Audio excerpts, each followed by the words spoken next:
Oi, gente, tudo bem?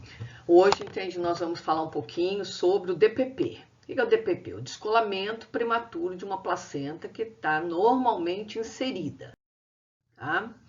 Qual a importância da gente saber estudar DPP? É uma importante causa de anóxia fetal, responsável por um grande número de prematuridade. A mortalidade perinatal e materna aumentada, e causa várias sequelas na mãe, a partir do choque, da coagulopatia, do útero de Kuveler, insuficiência renal aguda, enfim, muitas situações de gravidade. Ele incide em 0,3 a 1% dos partos, o que equivale a um caso de DPP para cada 80 partos. E qual que é o conceito de DPP? É a separação inopinada, intempestiva e prematura da placenta, que está normalmente inserida, e após a 20ª semana de gestação. Por que após a 20ª semana? Porque antes de 20 semanas nós consideramos abortamento. Bem, a principal causa do DPP é a hipertensão arterial. Ela é a mais frequente, acontece em metade dos casos e decorre de uma ruptura das arteríolas espiraladas da decídua, E quais são os fatores que influenciam essa ruptura das arteríolas espiraladas da decídua nos casos de hipertensão?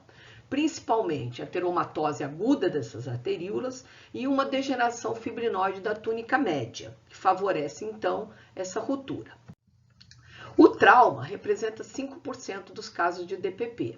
Está representado pelas contusões e quedas sobre a altura, aversão externa, brevidade de cordão, o escoamento rápido do líquido amniótico quando a gente rompe as membranas, e a retração uterina que pode ocorrer após o parto do primeiro gemelar. Muito bem. A hipertonia uterina, ela vai gerar um acúmulo de sangue no espaço interviloso, visto que esse sangue ele não vai conseguir retornar para a circulação materna devido à compressão. O extravasamento desse sangue na intimidade do miométrio, ele vai levar à ruptura dessas arteríolas e vai ocasionar uma hipertonia reflexa do útero. Muito bem, então é bem assim, existe um colapso dessas veias, com a retenção de sangue, então, nos espaços intervilosos, com a ruptura desses capilares e dessas vênulas, ruptura desses capilares e dessas vênulas, e ocorre, então, o extravasamento de sangue entre essas fibras miometriais, levando ao útero de Kuveler. Muito bem. Existem outros fatores etiológicos, além da hipertensão e do trauma. O fator anafilático, hormônio, deficiências nutricionais, malformações da placenta, a ruptura do seio marginal, processos inflamatórios vários, os fatores emocionais. Bom, quais são as alterações gerais que ocorrem, então, na gestante com DPP? Primeiro, a hipovolemia, choque hipovolêmico, nos casos mais graves. Pode levar a uma necrose hipofisária, que é a síndrome de Sheehan, que a gente já viu nos casos de abortamento de prenhez ectópica. A coagulopatia de consumo e a insuficiência renal aguda. São os quadros mais graves, que compilam nas alterações gerais. Bem, só para a gente lembrar, as fases da hemostasia. Então, a hemostasia está dividida em 4 fases. A fase vascular, a fase plaquetária, o sistema de coagulação propriamente dito, que é a cascata de coagulação, e o sistema fibrinolítico. Bem, quando ocorre, então, o trauma vascular, o que acontece? Ocorre uma vasoconstricção temporária, e as plaquetas, então, elas vão para aquele lugar, formando o trombo branco, que é o primeiro coágulo hemostático que é formado.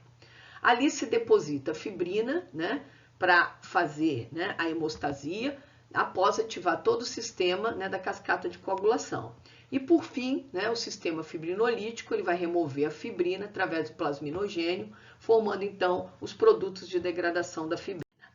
Então, a gente tem a formação de um hematoma reto-placentário, com liberação de tromboplastina na circulação materna, um quadro de coagulação intravascular disseminada, culminando então na coagulopatia de consumo. A insuficiência renal, ela decorre da anóxia renal, do choque hipovolêmico, dos vários espasmos vasculares intrarrenais e da liberação de serotonina. Também pelo reflexo isquêmico uterorrenal, a liberação de substâncias nefrotóxicas pelo útero de Cuvier e presença de substâncias hemáticas decorrentes dos grandes volumes de sangue conservados que a gente infunde em virtude do choque, culminando então em quadros de coagulação intravascular. Bem, o que eu tiro na anamnese de uma paciente com descolamento prematuro de placenta? Primeiro, é mais comum em gestantes com idade avançada, com baixo nível socioeconômico, nas multíparas, nas gestantes fumantes, né? O tabagismo é um fator importante. Mulheres que apresentaram descolamento prematuro de placenta em gestações anteriores e que têm nessa gravidez uma distensão uterina excessiva, seja por um macrossômico, por um gemelar, por uma polidramnia, enfim. Bem, no exame físico geral, nós vamos observar uma palidez decorrente da hipovolemia, com descoramento das mucosas, sudorese, né, um aumento do pulso, né, a hipotensão arterial em casos já avançadas e a hipertensão arterial no momento inicial, que é, como a gente já viu, o principal fator etiológico do descolamento prematuro de placenta. No exame obstétrico, a gente observa uma hipertonia uterina reflexa. Na ausculta dos batimentos, a gente pode ter desde um batimento normal até uma taquicardia, uma bradicardia, até um óbito fetal. Uma hemorragia vaginal súbita, um episódio único, tá?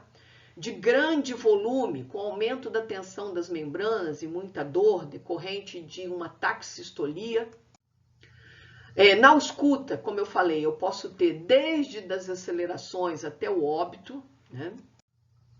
E aí, como é que a gente vai fazer o diagnóstico? O teste de Weiner é muito interessante. Ele substitui a dosagem do fibrinogênio. Eu posso usar ele quando eu estou num lugar e que eu tenho pressa em saber, né, qual é a condição, né, de coagulopatia da paciente e o laboratório vai demorar, né? Então, eu vou pegar de 5 a 10 ml de sangue venoso, vou colocar em banho-maria ou na palma da mão ou no bolso do jaleco e sem agitar o tubo eu vou verificar quanto tempo demora para formar o coágulo. Então, é o teste de formação de coágulo. O normal é 10 minutos. Toda vez que o coágulo se forma entre 5 e 6 minutos e permanece firme por 15 minutos, a gente afasta a coagulopatia. Para vocês terem uma ideia, quando esse coágulo se desfaz acima de 10 minutos, eu tenho menos de 60 miligramas por cento de fibrinogênio. Se ele se desfaz em 1 hora, eu tenho de 60 a 100. Tá? Então, quadros de hipofibrinogênemia clínica, o fibrinogênio está entre 100 e 150 e grau subclínico de 150 a 200. Por quê? Porque os níveis normais de fibrinogênio na gravidez são de 300 a 600. Então, eu posso, com um teste simples, saber se a paciente tem níveis normais, né, ou alterados de fibrinogênio. Então, como é que eu vou saber se ela tem uma coagulopatia? O primeiro é o teste Weiner. A hipofibrinogênemia, quando o fibrinogênio está menor do que 100, as plaquetas estão menor do que 100, o tempo de protrombina e tromboplastina está prolongado, eu tenho uma anemia hemolítica microangiopática em 25% dos casos. Como é que eu descubro isso? Através da leitura de um esfregaço de sangue periférico. Um aumento dos produtos de degradação de fibrina e uma depressão da antitrombina 3. Bom, como é que eu classifico os quadros de DPP? O grau 0 é aquele que se apresenta assintomático. Normalmente é um diagnóstico retrospectivo, onde num ultrassom casual a gente observa a presença de uma cratera ou de um hematoma retoplacentário. Ele é antiparto, ele é por ultrassom. Então a gente chama também de DPP crônico. Não existem sinais de comprometimento nem materno e nem fetal. E a conduta nesses casos é expectante e observação. O grau 1, ou leve, geralmente eu tenho um sangramento vaginal, tá? Com uma hipersensibilidade uterina com discreta hipertonia. Normalmente o feto está vivo e com boa vitalidade e não existe comprometimento materno. Já o 2, moderado, sangramento externo ou interno, porque eu posso ter um DPP com sangramento interno, a gente chama de DPP oculto, né? O sangramento ocorre para a cavidade amniótica e não para fora, não se exterioriza. Com hipertonia e hipersensibilidade uterina maior, casos de sofrimento fetal detectado, ou por taquicardia num primeiro momento, ou por desacelerações, né, num segundo momento. Anemia pode estar presente, mas ainda não tem um quadro de choque instalado. O grau 3 ou grave, eu tenho a hemorragia, hipertonia intensa, já um útero lenhoso, né? Hipersensibilidade e dor muito grandes, óbito fetal, choque materno e presença ou não de coagulopatia. E aí eu vou classificar então esse grau 3 em A ou B, dependendo da presença ou não da coagulopatia. Bem, como nós fazemos o diagnóstico diferencial dos quadros de DPP?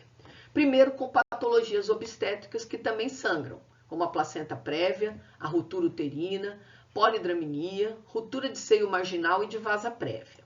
Com patologias ginecológicas, como um cisto de ovário torcido ou uma doença inflamatória pélvica, ambos que causam bastante dor.